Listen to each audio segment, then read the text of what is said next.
안녕하세요. 속보TV입니다. 오늘은 전 세계의 강력한 요청에 의해 개최된 한국의 치안 대응 세미나와 독일의 누드 시위, 그리고 정신줄론 일본의 기싸대기 날린 러시아에 대한 내용을 다뤄보겠습니다. 현 사태 확산으로 한국에서 가정폭력이나 사기, 가짜뉴스 같은 특정 사건이 증가했습니까? 그렇다면 대책은 무엇이고 특별 대응팀이 있었나요? 유엔 개발기획 회원국인 독일 참가자의 질문이었습니다.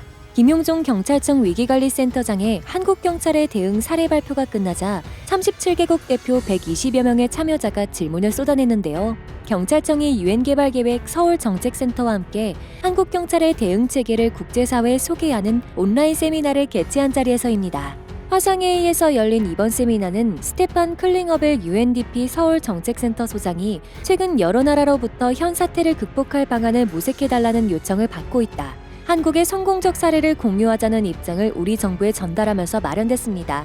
세미나에는 미국 뉴욕에 있는 UNDP 본부 법 집행 담당관과 독일, 캐나다, 싱가포르, 레바논, 세네갈 등 37개국 대표 120명이 참여했고, UNDP는 유엔의 개발 원조 활동을 조정하는 국제기구로 뉴욕에 본부가 있으며 170개국에서 상설사무소를 운영하고 있습니다. 김 센터장은 한국경찰은 재난대책본부를 설치해 24시간 대응체계를 갖추고 방역적 경찰활동에 모든 인적 물적 역량을 집중하고 있다고 강조했습니다.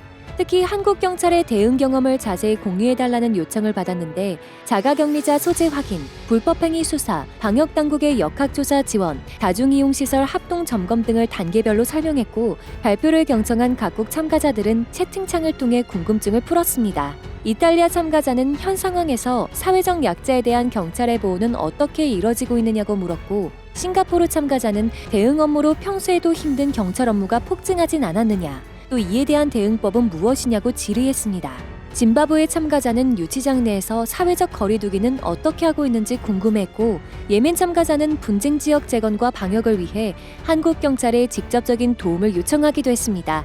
이승엽 경찰청 국제협력과장은 유엔이 제시한 표준에 부합하는 한국경찰의 대응 사례가 인상적이라는 평이 대다수였다며, 웹세미나 중 접수된 질문에 대한 답변 자료를 만들어 참가자들과 공유할 예정이라고 말했습니다. 이렇듯 한국의 여러 방면에서 전 세계의 표준 모델로 각광받고 있는 동안 독일에서는 다른 상황이 연출되고 있습니다. 독일의 의료진들이 사회관계망 서비스를 통해 누드 시위를 시작했는데요. 마스크 등 개인 보호 장비가 부족한 현재 상황이 마치 나체로 나선 듯한 불안감을 야기한다는 이유에서입니다. 29일 SNS에서는 벌거벗은 거리낌이라는 해시태그를 달고 청진기만 목에 건 의료진의 사진이 잇따라 게시되고 있습니다. 수술용 붕대 혹은 두루마리 휴지만 몸에 걸친 의사의 모습도 눈에 띕니다. 시위를 조직한 지역 보건의사 루벤 베르나우는 독일 의학신문과의 인터뷰에서 나체는 우리가 보호도 없이 얼마나 취약한지 보여주는 상징이라고 말했고, 시위에 참여한 한 의사는 벌거벗고 재봉틀 앞에 앉아 상처를 꿰매라고 훈련을 받았는데 나는 대체 왜 마스크 바느질을 하고 있는가라고 되물었습니다. 그동안 독일 의료진들은 현장의 마스크 부족 문제를 꾸준히 제기해왔는데요. 독일 정부는 일반 의료공장까지 동원해 방역용품 생산량을 올리고 있으나 여전히 수요를 감당하지 못하고 있는 실정입니다. 독일 의료진의 누드 시위는 프랑스 의사 알랭 콜롱비에의 누드 시위에서 자극을 받아 시작됐습니다. 콜롱비에는 자신의 팔에 총알바지라는 글귀를 쓴 채 나체로 환자를 진료하는 사진을 온라인에 공개했습니다.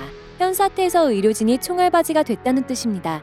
독일의 건강보험사 협회가 최근 발표한 보고서에 따르면 독일 의료진은 현재 일회용 마스크 1억 개, 필터 마스크 5천만 개, 일회용 보호복 6천만 개가 부족한 상황입니다. 다음은 정신줄론 일본을 상대로 귀싸대기 날린 러시아에 대한 내용입니다. 일본 정부가 한국산 진단키트를 지원받을 경우 우선 성능평가부터 하겠다는 입장을 밝혔습니다. 이에 대해 한국 방역당국은 지원할 계획이 없다고 못 박았는데요. 일본의 방역물품을 지원을 추진하지 않는데, 일본에서 진단키트 성능평가를 운운하자 김칫국부터 마시지 말라는 입장을 밝힌 것입니다.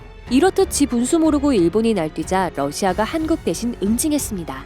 러시아가 현 사태 때문에 다음 달 예정됐던 2차 세계대전 승전 75주년 기념행사를 9월로 연기할 가능성이 부상하자 일본이 펄썩 뛰고 있습니다. 일본 정부는 러시아가 올해 승전 기념 행사를 9월 3일에 개최한다면 아베 신조 일본 총리가 참석할 수 없다는 뜻을 러시아 측에 전한 것입니다. 일본 정부의 이런 반응은 쿠릴 4개 섬을 둘러싼 러시아와 일본의 분쟁 및 블라디미르 푸틴 대통령이 2차 대전 종결일을 9월 2일에서 9월 3일로 변경하는 법안에 이달 24일 서명한 것과 관련이 있습니다. 단 하루 차이지만 그 의미는 매우 달라집니다. 9월 3일은 옛 소련 시절 군국주의 일본에 대한 전승기념일로 기려온 날이기 때문입니다. 소련 붕괴 후 러시아 내부에서 9월 3일을 부활시키자는 움직임이 있었으나 일본과의 관계 악화를 우려해 이뤄지지 않았고 2010년부터 9월 2일을 기념일로 삼았습니다. 이번에 러시아가 종전기념일을 9월 2일에서 9월 3일로 변경한 것은 실질적으로 대일 전승기념일을 부활시키며 일본을 저격한 것입니다. 아울러 전쟁에서 승리한 결과 쿠릴 4개 섬이 자국 영토가 됐음을 인정하라고 일본에 요구해온 러시아가 승전국으로서의 입장을 강조하려는 것으로 볼 수 있습니다. 일본 외무성 관계자는 승전 기념 행사가 9월 3일에 개최되는 것에 관해 북방 영토 점유를 정당화하는 것으로 이어질 수도 있어 수용할 수 없다고 말했습니다.